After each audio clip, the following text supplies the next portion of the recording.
Kasikin magandang araw sa ating lahat. Welcome naman po sa panibago nating vlog. Oriental breeder po ng North Cebu, Ken Montesilio po.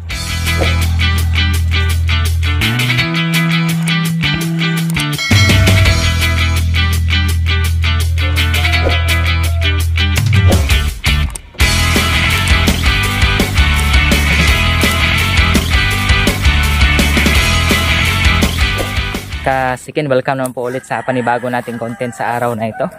And you are still watching Chicken Announce TV. So marami pong salamat pala sa patuloy na suporta, pagsubaybay po sa aming mga video. Kaya kung bago ka lang napadaan sa ating YouTube channel, please do consider subscribing. Malaking tulong na po yan sa ating YouTube channel. At kung napapansin nyo, every content po natin ay meron ng mga ads. Hanggat maaari po, huwag nyo pong skip yung mga ads. At pagtsagaan nyo po mga kasikin na tingnan at panoorin yung mga ads. Malaking tulong na po yan sa aming YouTube channel.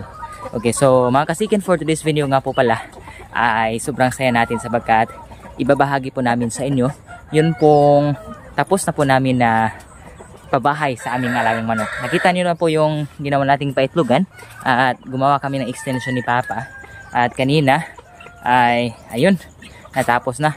Pero bago po natin ipapakita sa inyo yung pong atin pong tapos na pabahay sa ating mga alaga, kung inyo pong maalala mga kasiken, ay meron tayong namisa na basilan. So yung 10 sisiw. So far yung isa po na medyo na ano yung kanyang isang paa, so far still alive po. Okay, so tingin ko ay magsusurvive siya. At yun nung mga natirang itlog na nilagay natin dito mga kasiken, ayan is some of the eggs po ay napisa na po niya. So nakapagpisa na po siya ng 3 sisiw. Unfortunately, hindi po sabay-sabay, kaya yung isang sisiw na napisa, sinubukan nating itipon doon sa 10. And then pinamugahan mga kasiken ay punit-punit po yung katawan ng sisiw. Tinuka po ng inahin, pinatay. So kaya masyado tayong nababahala. And then kanina, not really kanina but kahapon ay meron naman siyang napisang 2 sisiw. So buti na lang ay meron tayong isang bantam na naglimlim, hindi po atin but sa atin pong kapitbahay dito naglimlim sa ating yard, namisa na rin. So yung 2 sisiw inilagay natin sa inahin na bantam at so far okay naman. So isauli natin yung bantam na inahin after 1 week po, kapag malaki-laki na po yung mga sisiw, para okay na, independent na po yung sisiw, pwede na nating alagaan sapagkat wala po tayong pailaw dito. So ngayon mga kasiken ay bigyan muna natin ng patuka yung ating basilan na inahin na may 10 sisiw para makita niyo mga kasiken. Bali nasa 5 days old na po yung mga sisiw. Sobrang bilis. Okay, so tingnan natin. So ayan, nandito sila mga kasiken. Subukan natin bigyan ng patuka. Okay.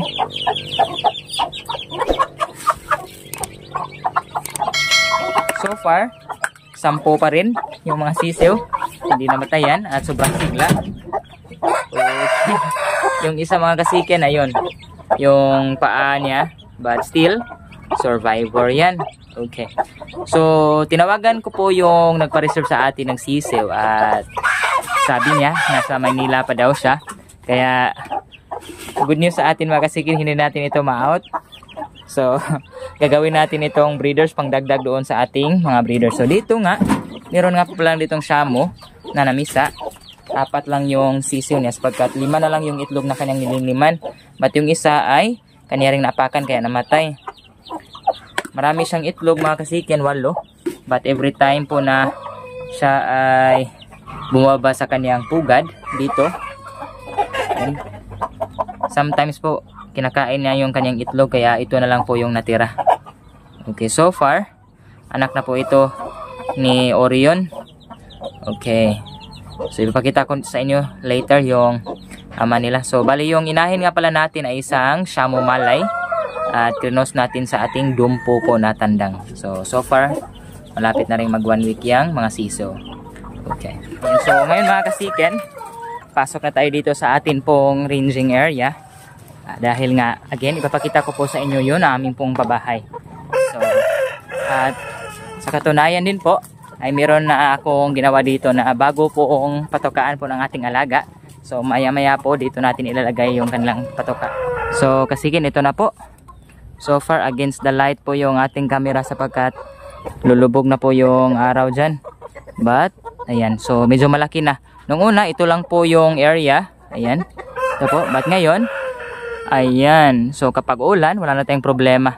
So kanina mga kasikin ay nilagyan ko po ng dapuan dito. Ayan, so ako po yung gumawa nito ng dapuan. Ito lang po yung kaya natin.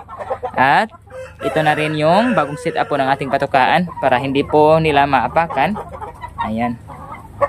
So far, ang ganda-ganda na mga kasikin, no? May paitlugan. And then dito sila dadapo kapag ulan. Ayan, tingnan natin dito. Ayan, so far. Ayan, maganda na. So, ayan na sila. Sumusunod na sa atin. Okay. Okay, sobrang saya talaga natin mga kasikin.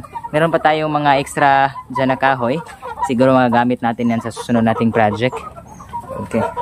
And then, bibili tayo ng isang patubigan. At dito natin ilalagay mga kasikin para dalawa yung kanilang patubigan.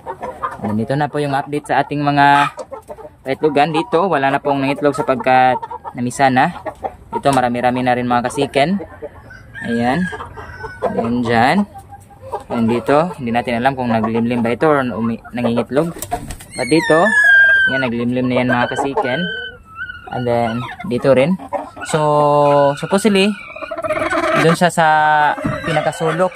Nilipat natin yung mga itlog niya dito. And then, nandito na siya para mas madali nating makuha yung kanya mga sisiw kung mapipisa niya ito.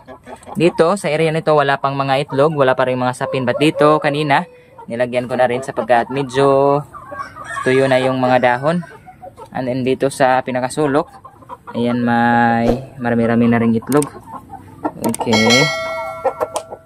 Iba't ibang klaseng itlog yan mga kasikin sapagkat nagtitipon yung ibang mga inahin. So ngayon ay magpaputukan na po tayo sa ating mga alaga.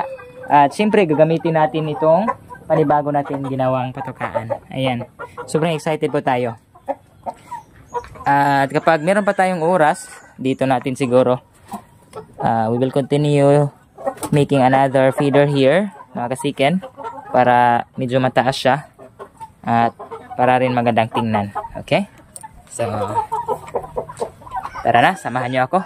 At kung napansin nyo, yung iba nga palang mga manok natin dito ay medyo busog na sapagkat season ngayon ng mangga mga kasiken. Kung napapansin nyo, ayan, sobrang daming bunga ng manggang niyan.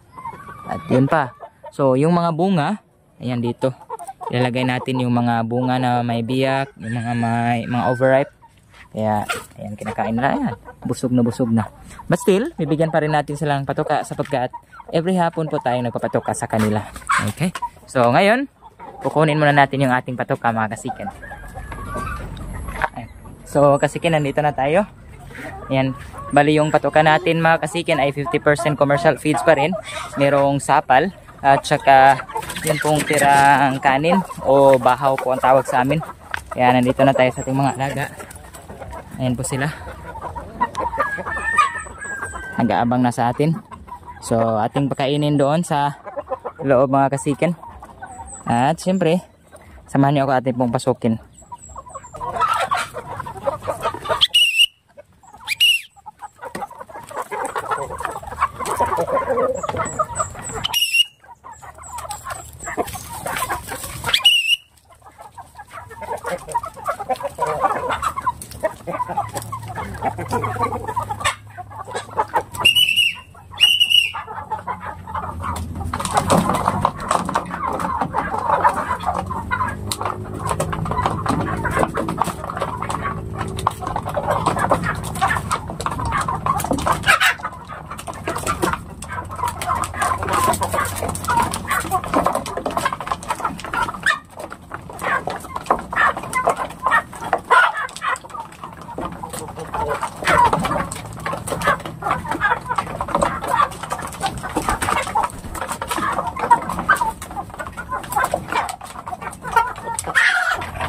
Ayan. So kung napapansin nyo mga kasiken, may iba po nandito sa itaas kumakain. So it's their first time po kasi dito, kaya hindi pa sila sanay.